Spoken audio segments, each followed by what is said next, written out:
We're going to record this and see how we do. This is my Great Pyrenees Sunshine, and then my lab mutt Mickey. I think I've told how we acquired both of them. It's about 90, 91 degrees. They're on their second trip around the meadow here. It's sunny, so I can't see the screen, so I don't know how good the recording is going to be. We'll see. It's been a few days since I've added, whoa, come on. I've gotten,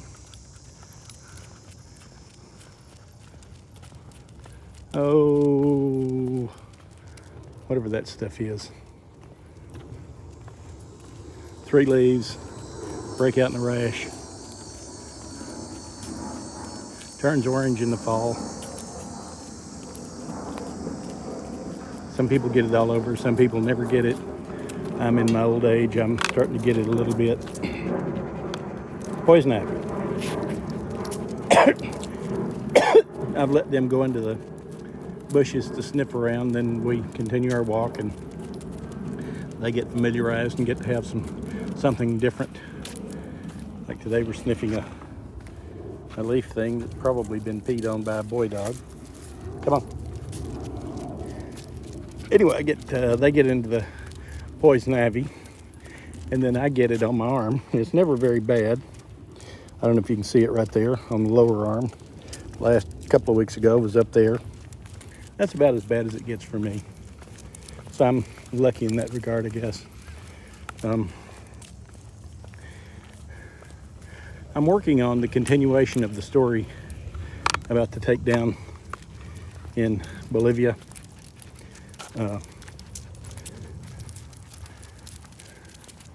We trained with a local group and they were anti-government. Sometimes in Pan America during the 70s, we'd have CIA guys on one side running opposition groups against the government or for the government, and we'd be running the other side. We've stopped because Mickey's pooping, and I'm sure y'all don't want to watch that. Hang on. All right, we got the poop picked up. Sometimes they'd be on one side, CIA'd be on one side, we'd be on the other, and I'm pretty sure that we were operating under CIA auspices as well, but I don't know that. I don't know who our controllers were. Never cared, never asked, just enjoyed getting to go out and do what we did. But eliminating bad guys is fun. It's too much fun for me, according to the shrink.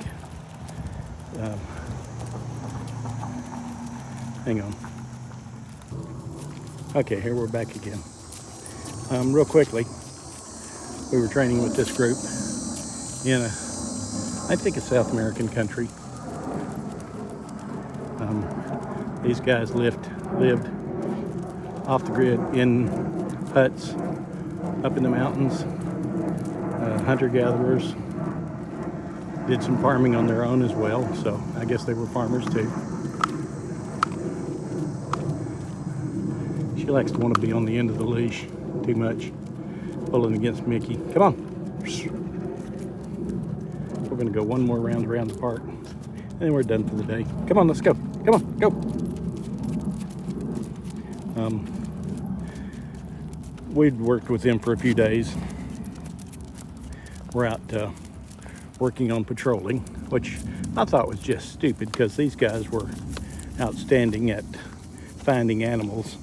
It's tough to believe they wouldn't be able to see opponents up in the jungle.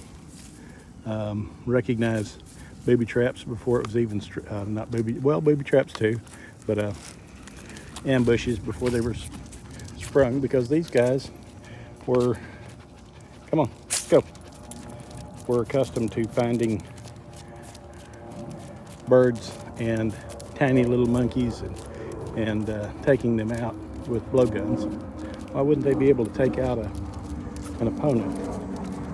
And we found out that they were very good at that because we ran an opposition against them, and they picked Paige and I out. And part of the reason why they picked Paige and I out is because we were hidden what we thought was pretty good.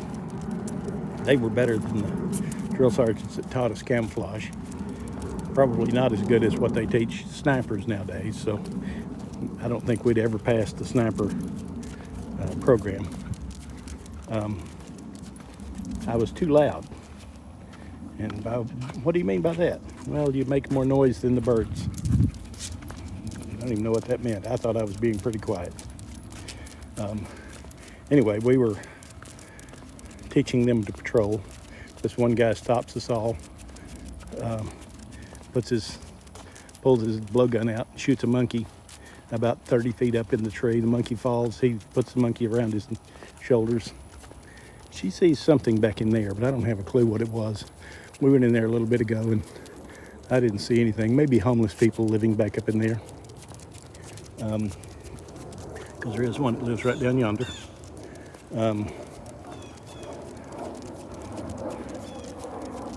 We get back to the camp, their little village, a few hours later, and he pitches that monkey to his wife. Now, this monkey has never been gutted, never been cleaned in any way.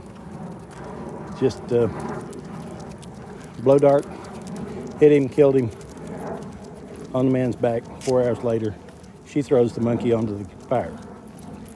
Singed the hair off, which stunk to high heaven, which he took great pleasure in my displeasure at the smell of the hair.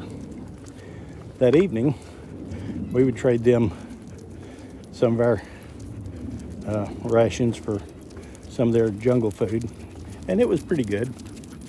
Now this evening, because I didn't want to eat what they were having, monkey that hadn't been properly processed or taken care of, I didn't offer to share anything. So this old man that had killed the monkey takes the head off with his machete, and then takes the top of the head off with his machete, after it had cooled, obviously, and then handed it to me. Eat. And I did, and it was good. It's the only time in my life that I have or ever will eat monkey brains. It was pretty good. And later, he and